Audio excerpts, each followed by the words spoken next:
What is going on, everybody? This is the Painless Flipping Podcast. I'm here with Joe Jernigan. What is up, brother? Hey, how you doing, man? Good, man. Everybody that's listening, me and Joe have been working together. He is a member of my program. We want to talk to you about it today, about a deal that we did. I think, Joe, is that your first deal we did together Yes. we closed on?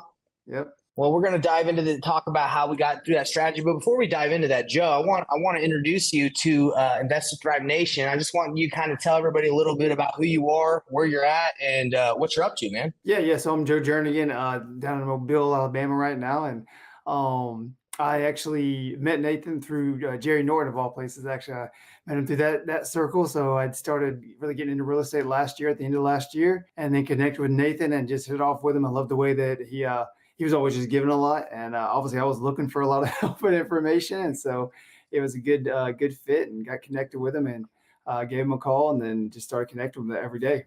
I love it, man. So yeah, exactly. And Joe and me just like connected. For everybody, like sometimes you just vibe with people, you see someone that's a hard worker and you're like, man, I like that guy. And I feel like that's what happened with us. And Joe, we were actually able to do a deal together through someone in that program as well. So we were on a call. Were you on that call that we were with on that person that we did the deal with? I was on the call. I don't remember. It was on a call, but I don't remember who was. I remember being on the call, and that's how this deal came about. I was on a call, one of your calls. Yeah. So everybody just listen. So I'm always got my ear to the ground looking for opportunities, because that's honestly one of the best ways to do deals, especially without having to pay for leads or spend money on marketing. So what happened is I was on a call. I think it was on a coaching call, and one of the students had a deal, and they said this. They were like, hey, I got this deal. Should I cancel it? And she was talking about how it was a good deal, but she just couldn't find a buyer. It was kind of tricky. And I said, whoa, don't cancel it yet. The numbers, everything you're saying makes sense. Maybe you just haven't been able to figure it out because she was newer. So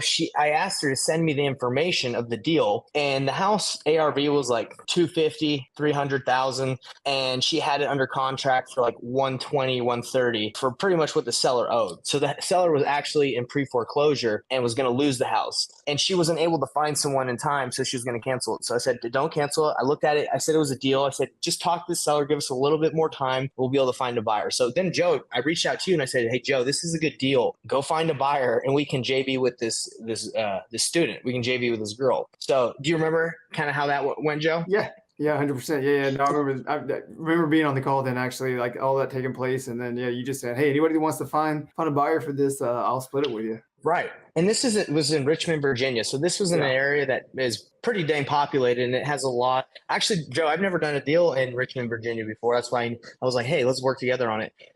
Dude, when we were calling, because I was calling too, I was looking for buyers. This place was hot, man. I feel like everyone I talked to was like looking, raring to go. It didn't seem like the market really had any slowdown in that area when we were doing this deal. Because I feel like the markets were slowing down a little bit at that time, Yeah, it definitely seemed like everybody I talked to same way. Like everybody was. Got a lot of hits and a lot of feedback right away within just probably really in a couple hours in that afternoon. Yeah. So Joe, kind of explain to everyone, how did you find the buyer for this deal? First of all, before we get into that, I didn't even really put this deal under contract, do a JV agreement with the student. I just said, hey, we'll find somebody, right? We didn't really worry about locking them up. A lot of people do that, but we're like, hey, we'll just find somebody. So you started looking, I started looking, and tell me about how you found this buyer that we eventually used. Okay. So basically what I always did is I always just used Privy, and I use a combination of Privy, batch leads, and Redfin. And this one I was using Privy because it just kind of been on where I was looking at which worked better. But anyway, I had like a free trial with Privy. I just signed up for it anyway. So I said, let me go through this. And I literally just basically drew a square, I forget, like a half-mile circle or something around it, that pulled up all the other homes that looked like had been rehabbed in that area, and just went through and started calling all those agents, reaching out to them saying, hey, would you be interested? Would your buyer be interested in another deal? And I had probably half a dozen, out of that call list that were like, yeah, definitely would. Went back and forth, ended up, I think, really only getting, after a couple of days of going back and forth for, a week or so, really only get like one or two that legitimately had people. I think we had like maybe 2 or 3 people actually go by and take a look at it. But it was actually, like I said, literally from the time I got off the call with you, it was like within a few hours after that I was already getting hits on it. People were responding, a real hot area. And Privy made it super easy. Redfin made it super easy. Like it was just literally you just draw that. I mean, you draw the half-mile circle, and then you just start calling people. And it was like I said, simple. I guess I shouldn't say easy, but it was simple. Right. So the key for me is like, okay, you have to find that opportunity, whether you're going to make that opportunity yourself, where you're finding it on the MLS, or you're like doing off market, or you have someone that has a deal and they're not as, I don't want to say as savvy, but they just don't know the strategy of what you did, right? They're like, Mhm. they call, or maybe they try a couple, but what we do is, a lot of the time is we just go to the area, we call agents, and those agents that have active listings, we ask them if they have their buyers want any more and more properties. And usually these agents are active and they have the relationships, so they're able to ask, especially in a market that you don't have relationships. Like this was in Richmond, Virginia. I've never been there. I've actually never even been to Richmond, Virginia. Yeah. Have you? No. No. Yeah. So it's pretty cool that the fact that you in Mobile, in Mobile at that time, right? Yeah. Yeah, you're in Mobile, I'm in Salt Lake. We can call around and just say, "Hey, agents, do you have any of the buyers that you are representing at the moment? Are they looking for anything else?" And that's exactly what happened. So this deal was actually this is a pretty interesting deal, because after you had found the buyer, it was like went up. It was like a little roller coaster, right? Because you thought, and I Yeah. thought, like, okay, it wasn't going to work out, because the seller, when it came time to close, the seller was like, "I'm not moving out." Yeah. And the reason why the seller didn't want to move out is because there was, like, honestly really no incentive for the seller to move out in their mind, because they're like, "I'm going to lose the house. I'm selling this house for, like, what do I owe?" So it's like, why would I get out of here? I can just stay here like another 90 days and just at least have free rent, right? That's at least the way they saw it in their mind, Yeah. which is unfortunate. But that's a lot of the time, a lot of people that just like drag their feet when they're about to lose their house and they got nowhere to go. So the buyer, the agent that was representing the buyer, they were going back and forth, and the buyer really was like, "I really want this house. I need them to get out." So the buyer, the cool thing about this point is we just connected the agent to the deal, and to the seller. Sorry, the wholesaler that actually had the deal, and we kind of just chilled. We chilled and let the buyer that was actually buying it and the agent take care of everything. They talked to the seller, they took care of everything, and eventually I just hit you up and I was like, "Hey, Joe, the deal closed, man." Yeah. And just like that. And that's kind of the cool thing, is like, once you have those relationships built and you connect people, you kind of just got to wait, right? There's not much you could have done or I could have done, but the deal did close because the buyer took it the rest of the way. Yeah. And it was kind of a cool experience. I don't know, when I told you if the deal closed, if you were like shocked or not, but I was honestly kind of shocked that Yeah. the buyer actually took it all the way. You know what I'm saying? Yeah. No, it definitely was. Yeah, for sure. And it ended up being a $10,000 deal that we split with the other student, the wholesaler. Me and Joe, me and you split our five, and then they got Mhm. five. So 5K, we both got 2,500. Nothing crazy, right? But it is a cool test, or I guess experience, to be like, okay, Yeah. look, all this she was about to lose the deal, and all we had to do is make a couple calls and connect to the right people, and we got the deal done, right? Right. Yep. So basically, for everybody that's listening, I just wanted to bring Joe on here and talk about his experience, but also tell everyone that if you want to do deals painlessly, in my opinion, like if you want to do deals that don't require a lot of you having to go out and find the buyers, the sellers, and negotiate, I would be vocal about the buyers that you do have. Be vocal about where you're looking for deals, and if you see anybody that has deals in those areas, just be like, "Hey, is it cool if I send my buyers that I know to make offers on those properties?" So Joe, if you were to go back and work in Richmond, I would just be like, okay, get tight, call this agent again, be like, "Hey, what is your guy looking Yeah. for?" And just stay on the MLS, stay like looking for properties, and anything that meets their buy box criteria, I would do that. Because if you have limited time to do real estate, then you don't have that much time to negotiate and find a lot of those deals. That's like a majority, in my opinion, of what takes like everybody's time, is like finding the opportunity, right? Mhm. So if you leverage other people that already have it, whether it's on the market or other wholesalers, I think that cuts the time in half, you know? Yeah. So anyway, so Joe, you're out here, man. You just had a kid, right? Yes. Yep. Yep. Just had baby number 4.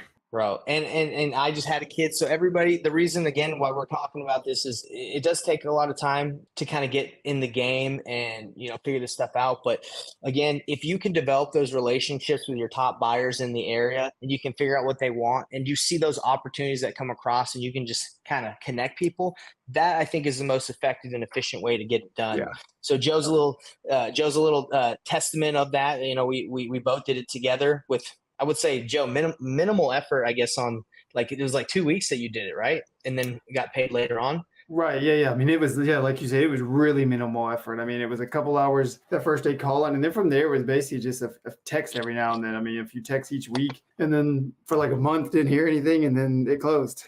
So, yeah, like I said, it was very, very Man, minimal for us.